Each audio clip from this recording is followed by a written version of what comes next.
I'm not very good at waiting at all. I get quite impatient. I get impatient waiting for a program to load on Netflix. If it buffers, I just like, come on, hurry up. And don't even get me started with adverts that are now on Amazon Prime. I just want to watch the next edition of The Summer I Turned Pretty. Citadel. I don't want an advert for fabric softener coming on. See, we all have these moments where we wait. We have experiences of life where we wait. Some of us are good at it. Other of us, like me, are not so good at it. And the thing about waiting is sometimes there's moments of waiting that are good. Like waiting for Christmas. When you're a child and a kid, just waiting for that excitement for Christmas morning, or waiting to go on holiday. I absolutely love holidays. We tend to book our holidays quite a way in advance, and I love the planning phase of holidays. I love sort of researching into where we're going and what we're going to do, what are the best sites to go and see, what are the best restaurants to go and eat at, what are the best beaches or wherever it is that we're going. So I spend a lot of time researching into the holiday. If we're going on a long haul flight, before we get on the plane, I know the films I'm going to watch on the plane. I just love that part of it because it sort of builds excitement and anticipation. My wife Louise is the opposite. Like when we go on holiday, she often doesn't even know where we're going, when we're going, what airport we're going to, what time we're flying, anything like that. She just rocks up to the airport, and I've done all the planning and the prep in that. And actually, because I don't want to miss out on all the fun things, I do something that I think is very sensible. I create a spreadsheet for our holidays. Anybody else do this? Anyone else create a spreadsheet? See, we're the fun. No one else, just me. Oh yeah, Jamie, there you go. We're the fun people to go on holiday because you have in a spreadsheet. So we're going to do this at this point, and we're going to do this at this point. Some of you look at me like, wow, that sounds awful. Who would not want to come on holiday with me? Yeah, there you go. Sometimes Louise has to remind me that the goal of holiday is not to get through the spreadsheet. The goal is fun family time. I'm like, okay, yes, I'll put that in the spreadsheet as well. That's what we're doing. But then it's there. But there's good moments of waiting. Maybe you've been waiting for a friend or a loved one to come back from a trip, and you're waiting at the airport or the train station.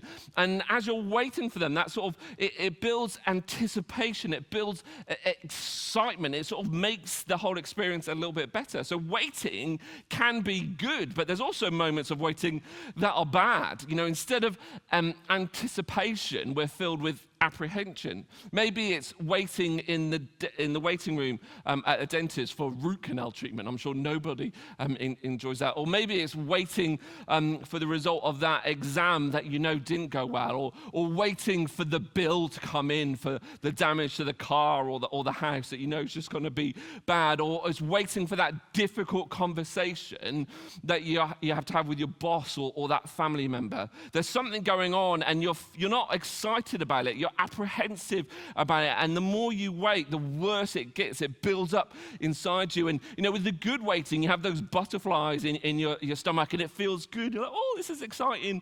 In the bad moments, you don't have butterflies. You have a wasp nest fighting with a raccoon in there. It just feels awful, and you're just full of tense. So we have good moments of waiting. We have bad moments of waiting. And then we have the ugly moments of waiting, the moments that are just unfathomable, unthinkable. When you're waiting for that call that you're just dreading, the call of the results that are in, or they finally died, that they've given up the fight, or they've lost their fight, whatever it is, just those moments that are unthinkable. And in these ugly moments of waiting, sometimes we long to feel anything, but inside we just feel numb. We don't feel anything. And in these ugly moments of waiting, we start to answer a whole bunch of questions. We ask questions like, how? How will this work out? How will things change? How will things shift? Or how will things be made right again? And when we ask the how question, it leads to this question, when? When will I get a response? When will I find a solution to this problem? When will it be fixed? When will it be over? And again, this leads to another question, ever? Will this ever be over? Will I ever get better? Will the pain ever go away? Will I ever get out of debt? Will I ever get a job? Whatever it is, we ask these questions. And then, these questions, how, when, ever, are questions that we ask often in those ugly moments of waiting. But it leads to another question, especially if you're a person of faith, especially if you're somebody who's been exploring faith or you'd class yourself as a Jesus follower. When we're in those ugly moments of waiting, we sometimes ask this question. Why doesn't God do something? Doesn't he know what I'm going through? Why doesn't God show up and fix the problem that is in front of me? Surely he can see what it is that I'm facing. And these are real questions of life. They're real questions of faith. And many of us have asked these questions many times. And as we explore what we're going to look at this morning and as we wrap up this series, here's what I want you to know up front. If you have to leave early or you switch off or whatever, this is what is so important. This is what I want you to try to take away from this morning. God's will, God's way, God's timing are worth the wait. This is the truth that I'd love for us to actually be able to get embedded into our hearts, that God's will, God's way, God's timing are worth the wait. But the challenge is sometimes in those ugly moments of waiting, it's difficult to hold on to this. Even when it feels like nothing is happening, God's will, his way, and his timing are worth the wait. But when we're in those moments of waiting, it can be really difficult to hold on to this. And actually, again, it throws up another bunch of questions for us. We start asking, is God real? And if he is, does he care? And if he does care, if he is real and he cares, is he actually able to do anything about this?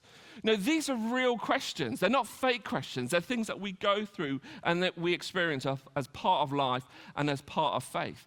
And actually, these are the questions that underpin or sit beneath the story that we're going to explore, the example that we're going to explore today, which a guy called John has recorded for us. John was one of Jesus' closest friends, and he records this story, this example of where some of Jesus' closest friends went through a moment of really ugly waiting. And in the midst of that, there was huge uncertainty over, what was happening, what was Jesus doing, and all of that. So we're gonna pick that up, and so we're gonna explore John chapter 11. There's quite a big chunk of scripture that we're gonna go through this morning. If you've got a Bible with you or a Bible on your phone, you might want to open it up to John 11 and go with me as we go through this. All the verses will be on the screen as well, so you can just follow on that. And if you've been around church any length of time, you know this story. Our lovely AI-generated image, just checking Jesus hasn't got 6 fingers. No, that's fine. It gives you an example of it. If you know the story, there's a temptation. When we come across familiar passages of Scripture, there's a temptation for us to skip on to the end. Don't do that. You know what's going to happen. You know the end result. But as we go through this, allow yourself to not rush on, but to stay in the waiting. Let's pick it up. So John 11, verses 1 and 3. Now a man named Lazarus was sick. He was from Bethany, the village of Mary and her sister Martha. So the sister sent word to Jesus, Lord, the one you love is sick. So there's 3 central characters to the story, Mary, Martha, and Lazarus. And they are close friends to Jesus. Jesus loves Mary. He loves Martha. He loves Lazarus. And so Mary and Martha, all they have to say to Jesus is, the one you love is sick. And Jesus knows exactly who it is that they are talking about it. And I just love that way, that he reviews Lazarus as the one you love, the one he loves. Do you know what? This is exactly how God viewed you. Each and every one of us, he views us as the one he loves. Whatever you think, whatever you believe, whatever your experience of faith or God is, just allow yourself to receive that you are the one he loves. Let's read on. So when he heard this, Jesus said, this sickness will not end in death. No, it's for God's glory, so that God's Son may be glorified through it. Now, Jesus loved Martha and her sister and Lazarus. So when he'd heard that Lazarus was sick, what do you think? So he loves Mary, he loves Martha, he loves Lazarus, and he's discovered that Lazarus, his really good friend, is sick. What does he do? What would you do? He knows what they're going through. He knows what they're experiencing. What would you do in this situation? How does Jesus respond in this moment? He stayed where he was 2 more days. This makes no sense. John doesn't record he stayed where he was 2 more days because he was really busy and had this really important thing to do. No, he's like, he hears this news that his good friend, the person he loves, is sick. And instead of going to him, instead of dropping whatever it is that he's doing and going to be with Lazarus to help him and to be close to Mary and Martha, he stays put. That's not what we do, is it? When somebody we care about, when someone we love is in trouble, is in sick, is in need, we drop whatever it is that we are doing and we go to them. We get on that train, we get in the car, we get on that plane if it's necessary to go and be with them, to help them. Even if we can't help them, we want to be close to them and give them some sort of assurance or reassurance. Jesus doesn't do this. He waits. And as he waits, he makes Mary, he makes Martha, he makes Lazarus wait with them. And then he said to his disciples, eventually after 2 days, let's go back to Judea. But Rabbi, they said, a short while ago the Jews there tried to stone you, and yet you're going back. You see, I think the disciples, when they heard that Lazarus was sick and Jesus chose to stay there and not go, were thinking, well, that makes sense because when we were last in Jerusalem, Bethany is really close to the temple complex in Jerusalem where they tried to stone Jesus. So I think they're thinking, it makes sense that we're not going because Jesus is going to get into trouble. They might arrest him. They might try and execute him again. So they thought this inactivity was about the threat that Jesus was under, but that's not what's going on at all. Our friend Lazarus has fallen asleep, but I'm going there to wake him up. And if you know the story, you know that Lazarus isn't asleep. If you don't know the story, I'm about to give you a big spoiler. Lazarus is dead. And he's starting to use this language. He's saying, Lazarus is asleep. He's starting to show them that death isn't the end. That actually, because of him and through him, death is different. It's sort of like falling asleep, that there's more to life than there is to death. But they don't really understand what's going on. His disciples replied, Lord, if he sleeps, he'll get better. And Jesus had been speaking of his death. See, I told you, he was dead. But his disciples thought he meant natural sleep. I just love this conversation. Jesus is saying, Lazarus is asleep and I'm going to wake him up. And they're like, no, don't do that. He needs to sleep. He needs to rest. And Jesus is like, oh, you just don't get it, do you? Jesus, he's speaking like, if he sleeps, he will get better. And I love the fact that John's recording this. John was there. He was part of this conversation. And in his gospel, in his account of the things that Jesus said and the things that Jesus did, he records this moment and a bunch of other moments where the disciples just don't get it. They don't come out well from these accounts. There's a whole bunch of other ones in that. And, why does he do that? If you're making all of this stuff up, you would change this account, wouldn't you? You wouldn't have it in that, we don't understand, we couldn't figure out what Jesus is saying. You wouldn't include all that information. They document their disbelief. They document the fact that they got things wrong. Why would they do that? If they're making this up and they're trying to start this new movement and they're trying to position themselves as leaders of that new movement, you wouldn't put stuff like this in. So why did they put stuff like this in? Well, because stuff like this happened. This is why they record it, because they did think this. They did do those things. This story of what happens with Lazarus did happen. The story of the resurrection, the death and the resurrection of Jesus did happen. That's why it's in there, because these things are all part of it. Let's carry on. So he told them plainly, Lazarus is dead. That's the whole moment. You just don't understand it. So let me just pull it on the line for you. Lazarus is dead. And at this point, they understand what Jesus is talking about. This is pretty clear, but what he says next is a little bit confusing. He says, and for your sake, I'm glad I was not there so that you may believe. But let's go to him. Now, this phrase, it sounds a little bit harsh. What do you mean you're glad you weren't there? See, Jesus isn't glad about the situation. He's not glad about what's happening to Lazarus. He's not glad about what Mary and Martha are going through. What he's glad about is that there's an opportunity for them, for his disciples, for Mary, for Martha, for Lazarus, for the whole crowd, as we'll see, to discover who Jesus really is and what Jesus really is about. So on his arrival, Jesus found that Lazarus had already been in the tomb for 4 days. So to get from where Jesus was to where Lazarus is would have taken about a day.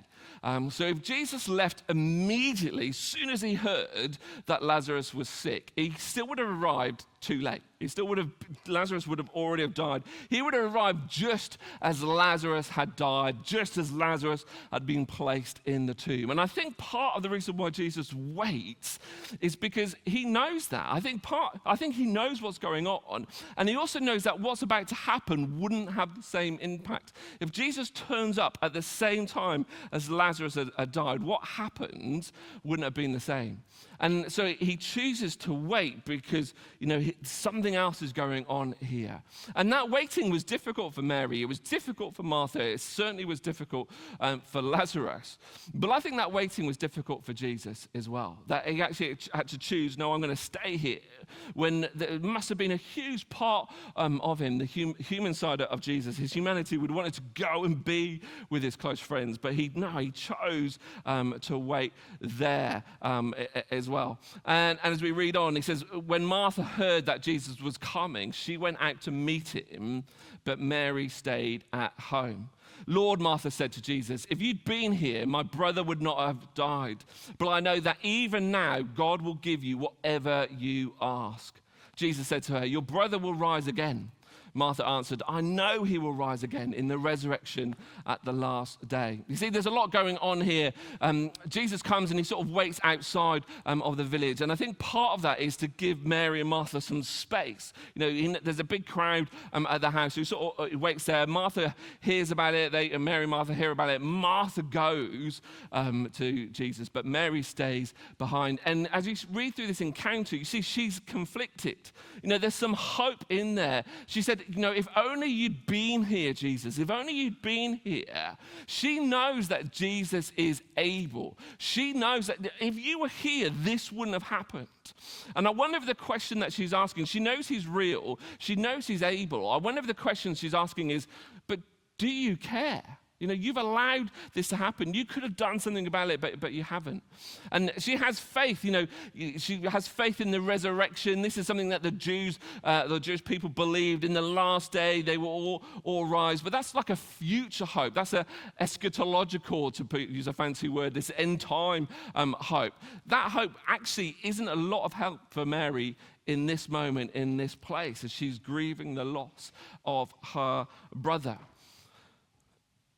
I've lost where I am. He said, Jesus said to her, I am the resurrection and the life. The one who believes in me will live even though they die, and whoever lives by believing in me will never die. Do you believe this? Do you believe this? You see, you have this belief, Mary, in the resurrection, this sort of future hope. But Jesus says, I'm the resurrection and the life. The one who believes in me will live even though they die, and whoever lives by believing in me will never die. It's a theological statement, but Jesus really brings it home as he looks Martha in the eye and says, do you believe this? This is the question of faith. And Martha is struggling. She's grieving. She's doubting. And, Jesus is basically saying, Martha, do you believe? Do you believe in me? Do you believe that I am real? Do you believe that I am who I say I am? Do you believe that I care? Do you believe that I am able? And it's a question for all of us as we go through those ugly times of waiting. Do we believe? Do we trust in Jesus? Do we trust that he is real, that he is more than just a man from history? Do we believe and trust that he cares? And do we believe and trust that he is able? Yes, Lord, she replied, I believe that you are the Messiah, the Son of God who is to come into the world. Even in the midst of her grief, Martha is able to declare her faith in Jesus. And in this space and in this time, she might not be happy with him. In this moment, she might not be, pleased with Jesus, but she still believes in him. And after she said this, she went back and called her sister Mary aside. The teacher is here, she said, and he's asking for you. And when Mary heard this, she got up quickly and went to him. So Martha goes to Mary and says, look, Jesus is here. And Mary already knows this. I'm sure Mary already knows this. Martha went out and Mary chose to stay behind. So what's going on there? There's another story of these sisters about Mary and Martha. And in that story, if you're familiar with it, Mary comes out on top and Martha doesn't because, Mary chooses to sit at the feet of Jesus whilst Jesus is speaking. And Martha is busy getting things ready for dinner and those sort of stuff. And Martha has a go at Jesus and says, Jesus, can you tell my sister to help me? And Jesus says, Martha, Martha, you're worried and you're distracted by many things. And I often feel sorry for Martha. I think she comes out harsh in this story because he says Mary's chosen the better thing to do, to be with me. That's a great thing to do.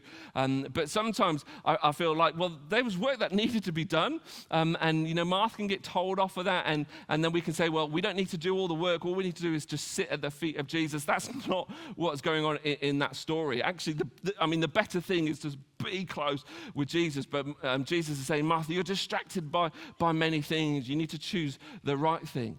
But in this moment, in the midst of the grief and pain, Martha is the one who gets up and goes to Jesus. And she's full of questions. She's full of grief. She's probably full of anger and confusion and doubt. But she chooses to go to Jesus and bring all that, whereas Mary stays behind. And I think actually in this story, their roles are reversed. Their roles are flipped. Martha is the one who's chosen the better thing.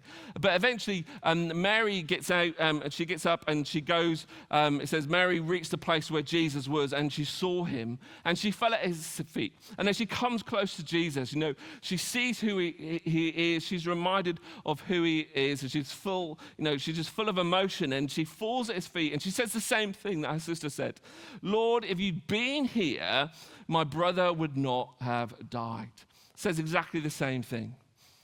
And when Jesus saw her weeping and the Jews had come along with her also weeping, he was deeply moved in spirit and troubled. Where have you laid him? He asked. Come and see, Lord, they replied. And so Jesus goes to the place where Lazarus is and he sees all of the emotion or all of the grief and all of the suffering and all of the pain. And it simply says, verse 35, Jesus wept. Just two words that John records for us. And, Jesus knows what's going on. He knows what is about to happen, yet he's still full of emotion for what is going on. He sees their pain. He sees what they're experiencing, but more than that, he doesn't just see it, he feels it. We do the same, don't we? When somebody close to us is going through something difficult, that's not our pain to carry, but for some reason we carry that pain. We share in that pain. We share in that great grief. Jesus is doing that as well. And then the Jews said, see how he loved him. But some of them said, could not he who opened the eyes of the blind man have kept this man from dying? This is one of those big questions of faith. If God really loves us, why doesn't he do something about the things that cause us pain? Does he really care? Jesus, once more deeply moved, came to the tomb. It was a cave with a stone laid across the entrance. Take away the stone, he said. But Lord, said Martha, the sister of the dead man, by this time there's a bad odor, for he's been in there 4 days. If you read this in the King James version, that's where it used Old English, it literally says, he stinketh. It's great. I love that. It's my favorite line. Lord, by now he stinketh. There's a really bad smell. He'd been in the tomb for 4 days. He is dead. If you open up the tomb, you're going to break all of these Jewish laws and these Jewish commands about, cleanliness rituals and all that sort of stuff. You're going to come into contact with a dead body. You cannot do that. Nothing good is going to come from this, Jesus. It is too late. Have you ever felt like that? Nothing good can come from this now. It is too late. If only you'd done this back then. But now, it's way past the point of hope. Then Jesus said, did I not tell you that if you believe, you will see the glory of God? So they took away the stone. And then Jesus looked up and said, Father, I thank you that you have heard me. I knew that you always hear me, but I said this for the benefit of the people standing here, that they may believe that you sent me. When he said this, Jesus called in a loud voice, Lazarus, come out. The dead man came out, and his hands and feet wrapped with strips of linen and a cloth around his face. Jesus said to them, take off the grave clothes and let him go. Therefore, many of the Jews who had come to visit Mary and seen what Jesus did believed in him. See, they saw who Jesus is. They saw what Jesus can do. They saw what God can do, and they believed in him. It's an amazing story. It's an amazing miracle that showed them that God's will and God's way and God's timing are worth the wait. You see, what Jesus does here is absolutely amazing. And if Mary and Martha and Lazarus, I think, were here, they would say it was worth the wait. But there's something we need to understand and recognize about this story is, Lazarus came back to life, but then he died again. Jesus resurrected him, but it wasn't the finished article. Lazarus still then died again. And what Jesus is doing in this amazing miracle is he's giving Lazarus some more time. He's giving him more days and some more years. This is not the finished version of resurrection life. Something more is going on in this story. Why does Jesus raise Lazarus back to life? Well, it's because this miracle is not just about Lazarus. It's not just for Lazarus. It's a sign. It was a sign to them, and it's a sign to us. It's showing us something bigger about who Jesus is and about what Jesus does. See, earlier in the chapter, Jesus says, I am the resurrection and the life. He doesn't say, I can sometimes do resurrection things. He says, I am the resurrection and the life. He doesn't say, I can sometimes do resurrection things. You see, in the story of Lazarus, we get a glimpse of who Jesus really is. Mary and Martha, they wanted something specific. They wanted Jesus to heal Lazarus. And Jesus didn't do what they wanted, when they wanted, how they wanted. Jesus did something different. He did something bigger. Jesus did something better. And this is hard for us to understand, especially those of us who are in a season of ugly waiting right now. We know what this feels like. We know what it feels like to wait and wonder and say, are you real? Do you care? Are you able? When will this ever end? And, some of us are in that ugly moment of waiting right now, and we're feeling pain, and we're feeling grief, and we're feeling disappointment, and we're feeling doubt. We have all of these questions, and we're surrounded by sickness, we're surrounded by unanswered prayers, we're surrounded by broken relationships, we're surrounded by debt, we're surrounded by problems, and we're surrounded by uncertainty about the future. How will this change? How will this end? God, are you real? Do you care? And are you able? And if that's you, if you're in that moment of ugly waiting right now, I'd love to invite you to try this. This week, today, every day this week, name one thing that you're waiting for right now. What is it that you're waiting for? Just name it. Say it out loud to him. Write it down in a journal. What is it that you are waiting for right now? And how is it impacting you? What's going on inside you? What is the grief or the pain or the suffering that it's causing you? What is it that you want Jesus to do for you in this situation? Just name it. Be open and honest. Mary and Martha would have said, we want you to heal our brother. And, here's the thing. Jesus might not do the thing that you want him to do. He might not do the thing you want him to do when he wants you to do it. He might never do the thing that you want him to do. But name it. This is what I'm waiting for at the moment. This is the thing that is causing me grief. And it might not be for you. It might be for somebody else who's close to you. Name it. And then pray this. Jesus, I choose to trust that your will, your way, your timing are worth the wait. Even here. I'm going through this, I'm experiencing this, and this is what I want you to do. Pray those things. It's good to pray those things. Heal, forgive, restore, whatever it is. It's good to pray those things. But then it would come to this point. Jesus, I choose to trust that your will, your way, your timing are worth the wait, even here. And I encourage you to do that once a day this week. And you might not see anything change on the outside. But when we choose to trust in Jesus, something shifts on the inside. And we realize and we discover we're not carrying this alone. Lazarus' story shows us that Jesus won't always do what we want him to do when we want him to do it. But if we trust in him, it doesn't mean that everything will turn out how we hoped. In those moments, Jesus is still worthy of our trust when we don't understand. See, Jesus is still good when the waiting is long. Jesus is still at work when it looks like nothing is happening. Jesus is ultimately bringing something bigger, something better than a temporary fix. It's bigger than a delayed answer. It's bigger than a few more years of life before death comes once again. See, Jesus is leading us all into fullness of life. A life where death does not win, where pain does not linger, where suffering does not define the story forever. And it might not be here yet, but it's coming. And that's why his will and his way and his timing is worth the wait. Even if we don't see the full answer this side of eternity. So in the waiting, keep trusting. When you don't understand, keep trusting. When the prayers go unanswered, keep trusting. When the pain has not lifted, keep trusting. When it feels like Jesus is late, keep trusting. Keep bringing your pain to Jesus. Keep bringing your questions to Jesus. Keep bringing your disappointment to Jesus. And in all of that, keep your eyes on Jesus. Because one day, we will see fully what Mary and Martha only saw in part. God's will, God's way, God's timing are worth the wait. Let's pray together.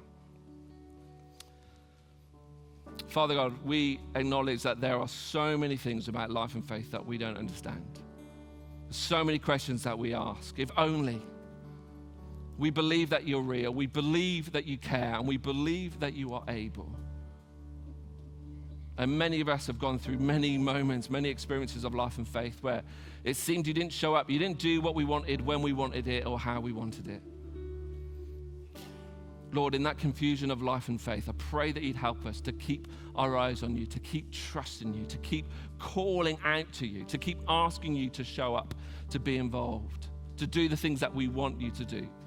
But Lord, help us to do that with open hands, to recognize that your will is not our way, that your timing is not our timing.